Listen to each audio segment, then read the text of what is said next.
Let's talk about quarterback play and running back footwork for 14 Veer, and then we'll dive into uh, blocking rules and just some overall nuts and bolts, and then the overall big picture.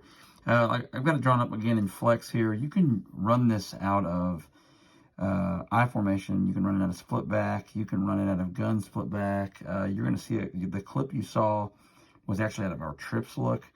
And so you can run it out of a ton of different formations. Out of flex here, your quarterback, well, first things first, we're down on a set. Three back's going to go in motion over the top.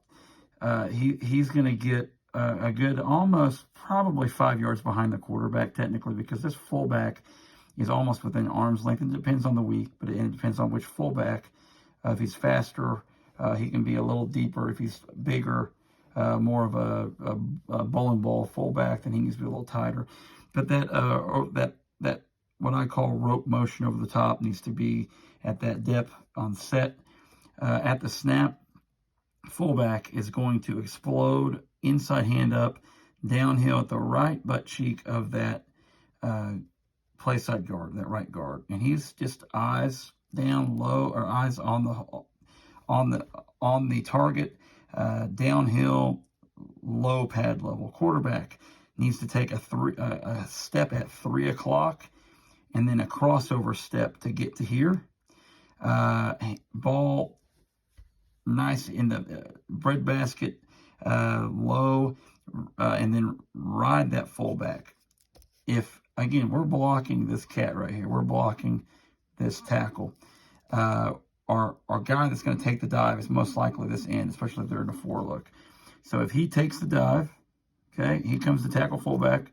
Quarterback needs to ride him, pull, and now we're in option angle here. 5-yard depth all the way down. I mean, as far as we can go.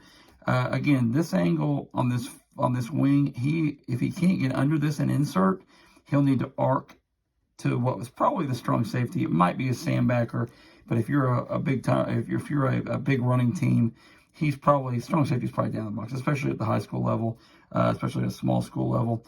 And then you, based on your calls, this Z receiver, if you have a crack call, then we're going to crack down. If we're just no call, we're going to stock block on the corner. And then again, we're just running at full speed downhill. And you saw in the clip, our quarterback, that was actually not a very quick quarterback, but he made a really good read there, and then pulled it and then ran downhill. And the running back stayed great in perfect pitch phase with him the whole time. That's your quarterback play. Nice long ride. That's your fullback play. Downhill, inside hand up, squeeze it. Not so tight that you can't get it out of there, but tight enough to where you don't fumble. And then that 3 back over the top, insert. And again, this is 14 Veer. Opposite way would be 13. Same thing. So next up, we're going to talk about blocking, and then our blocking rules in general. Thanks so much. Hey there, this is our quick tutorial on our Inside Veer. So in our playbook, our 10 series is all of our option stuff. So 12 would be our midline, 14 would be our veer, our inside veer, 16 would be our outside veer, 18 might be like our speed option. But this is start out with our 14 veer. I'm going to draw this out of flex first. So if you're a flex bone guy, or if you're just interested in seeing some of that stuff, I'll draw that up first. And I've already got things drawn up for our eye right and our split back out of gun. You can run this out of a number of things, and a lot of it's just working, putting defenses to the test to make sure they're responsible for different run responsibilities. It's very effective. Let's just draw this up out of our flex look first. So guard, center, or 2 guards, center here, or tackle, backside guard and tackle, play side guard and tackle.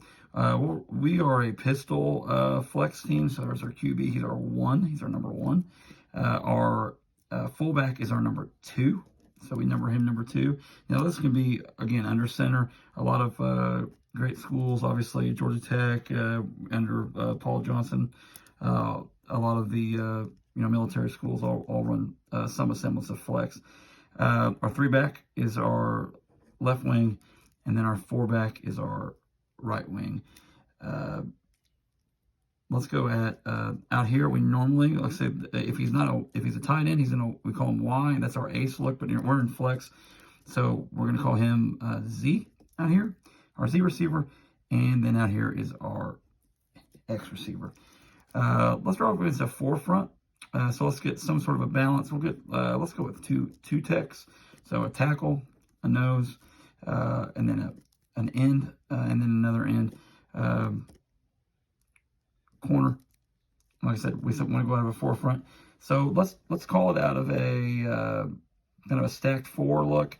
Let's go Will Backer, Mike, Sam, and then strong safety. Let's say he's rolled up into a stack look. Free safety over the top. You're going to get that a lot. You're going to get twos a lot because people want to two-way gap. People want to attack and hold your read key. But again, that's why you call inside veer in this situation with 2 techs. We're going to start with our center, and I'll go over some blocking rules. Our center's blocking rule in veer is on, away to linebacker. Is anyone on? We look away. If not, we're going to go to linebacker. On this backside tackle, technically is scoop to linebacker. Now, if he can reach that 2, great. That's a little bit of a stretch to reach that 2. So he's going to try to scoop in.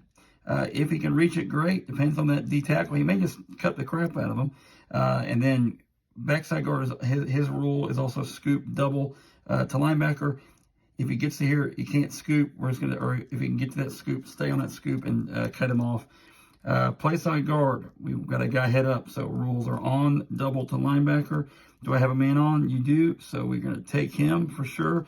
And then this tackle is going to veer step under for sure because this is our first read key. The rule for the tackle on this and the key on the play is we're going to leave the first man head up to outside the play side tackle. That's this guy right here, tackle right there, alone. So we've got to read him fullback. This guy in this alignment is going to have to take dive.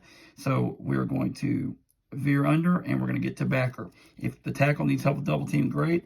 That's fine because even if this were a wing or if we were running, if you were sort of a team that ran a straight up tight end and split this guy out, he is going to insert as well because we want to stay away from that rekey. If this guy squeezes hard, we need to arc that, and that's fine. But we're going to insert first. So on motion, depending on your cadence, we're going to go motion over the top, fullback downhill angle right off that right butt cheek of the guard. Fullback over the top motion. We're going to get wing motion over the top, and he's going to carry out his option path. Quarterback right at the snap. We're reading this in, and then if he attacks the dive, goes down and attacks the dive, obviously quarterback's going to pull, and then he's going to extend, and he's going to attack the outside. 5 yards difference between on our pitch path, and then in this situation, you're likely going to get the next guy in the boat is going to be the strong safety, probably attacking the quarterback to tackle. Z receiver needs to stock block the corner. You could crack this as well on a crack tag, and then we're just going to be off to the races. That's drawn up out of flex. Here is our draw up out of I formation, I right. You can run that under center. You can run some sort of a powerized situation out of gun or pistol, and then out of split back. And I drew this split back out of gun, or you can run split back out of obviously under center. There's a billion different ways to run this, guys. You can be a gun team that runs this. We run that a little bit. There are your blocking rules. Again, that is 14 veer. All right, 14 veer. Thanks so much, and appreciate it.